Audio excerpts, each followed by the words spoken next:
assim, agora você pega essa criança que está morta e vai preparar o funeral para que os papais depois possam enterrá-los. E assim ela fez, ela pegou aquela criança, só que ela desobedece à norma do hospital. Ela quebrou toda a norma, pegou lá toda a etiqueta, tirou tudo, foi lá, pegou aquela criança e colocou ao lado da que estava viva na incubadora. E quando ela coloca ao lado da que estava viva na incubadora, a criança que estava viva levanta o seu bracinho assim, vai levantando e coloca sobre o irmãozinho que estava morto. O calor do corpo do irmão que estava vivo começa a aquecer o corpo da criancinha morta. E a criança começa a mexer as mãozinhas. Sabe o que quero dizer isso? Basta apenas você dar um abraço no irmão que está do teu lado. O resto deixa Deus fazer por ele. Abrace ele aí. Dê um abraço nele, fale algo de Deus para ele nesta noite, fale algo de Deus, fale algo de Deus. Deus quer fazer agora o abraçar o irmão que está do lado. Xaraba cantará, mande cantaraia.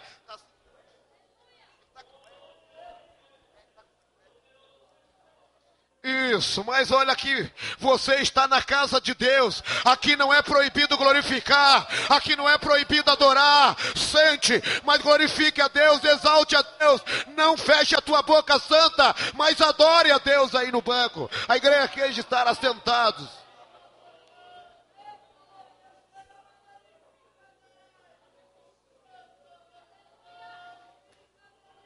Oh, aleluia, eu sinto a presença de Deus neste lugar.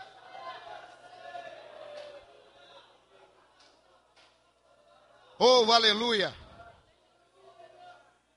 Quando olhamos para esse texto aqui, nós começamos a analisar aqui que Salomão, eu quero pregar nesta noite em cima de um tema, as 3 fases da vida de Salomão.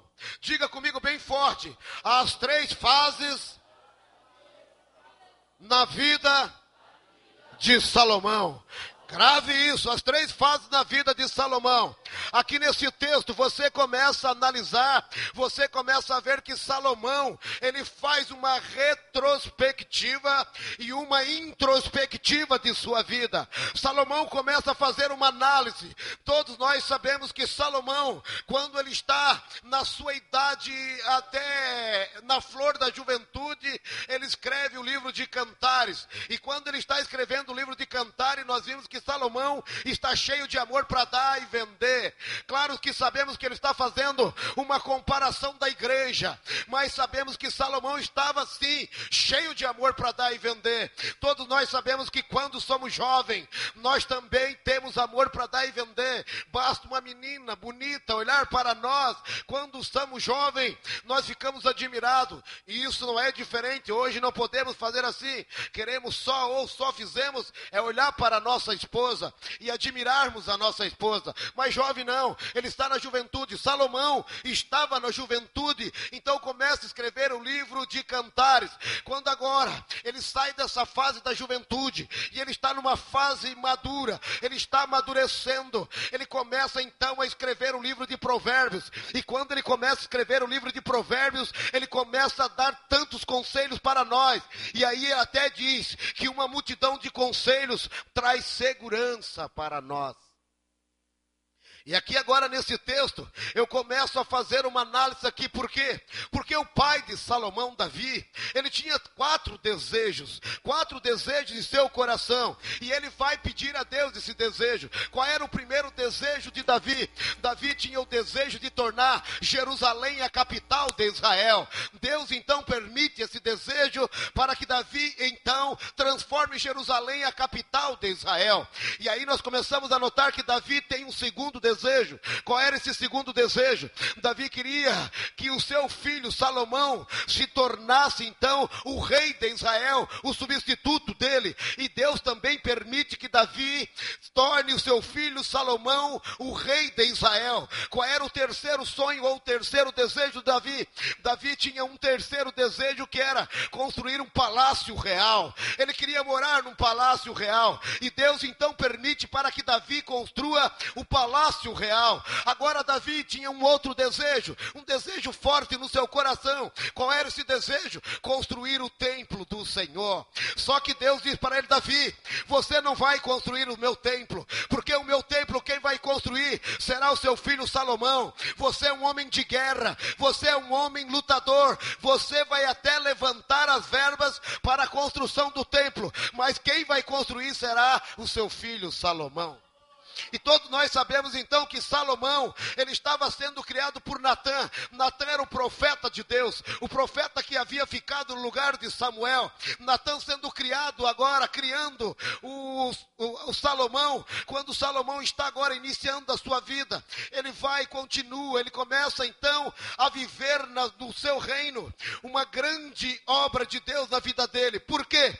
Porque todos nós sabemos que Davi, quando ele vai passar o trono para Salomão, ele começa a enfatizar uma coisa firme para Salomão. Ele disse: Davi enfatizou ao seu filho Salomão a necessidade de estar no centro da vontade de Deus. Ou seja, se você quer ser abençoado, se você quer ser próspero, se você quer ser um homem até abastado, sabe o que precisa? Precisa estar no centro da vontade de Deus.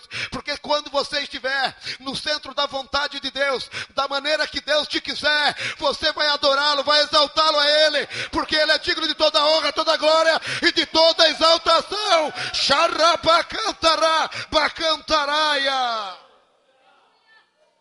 Ei, então nós começamos a ver lá em primeiro livro de Crônicas, no capítulo 28 e verso 9, quando Davi então começa a aconselhar o seu filho. Ele diz: tu, meu filho Salomão, conhece o Deus de teu pai e serve-o de coração íntegro e alma voluntária, porque o Senhor esquadrinha todos os corações e desígnios de pensamento. Se o buscares, Ele te deixará achar-te, mas se o deixares, Ele também te rejeitará. Salomão estava ali recebendo um conselho para que ele pudesse sempre viver sob o domínio de Deus, ou seja, sempre na direção de Deus. Quem aqui que não quer viver na direção de Deus? O dia que você se colocar no centro da vontade de Deus, a tua vida vai ser diferente, você vai ser um jovem diferente.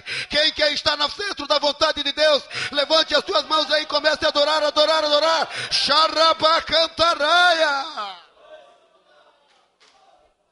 Ei, e aí Davi dá mais um conselho para o seu filho. Lá em primeiro livro de Reis, no capítulo 2, verso 3, ele diz assim, ó: guarda o preceito do Senhor teu Deus, para andares nos seus caminhos, para guardar os seus estatutos e o seu mandamento, para que prospere em tudo quanto fizeres.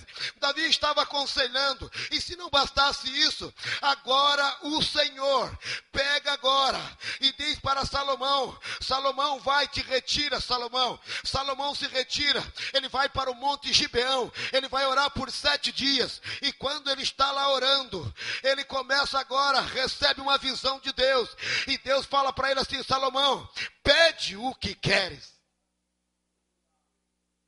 Eu não sei o que eu pediria naquele momento, não sei o que você pediria, mas Salomão faz um pedido que eu acho impressionante. Salomão pede, sabe o que? Sabedoria.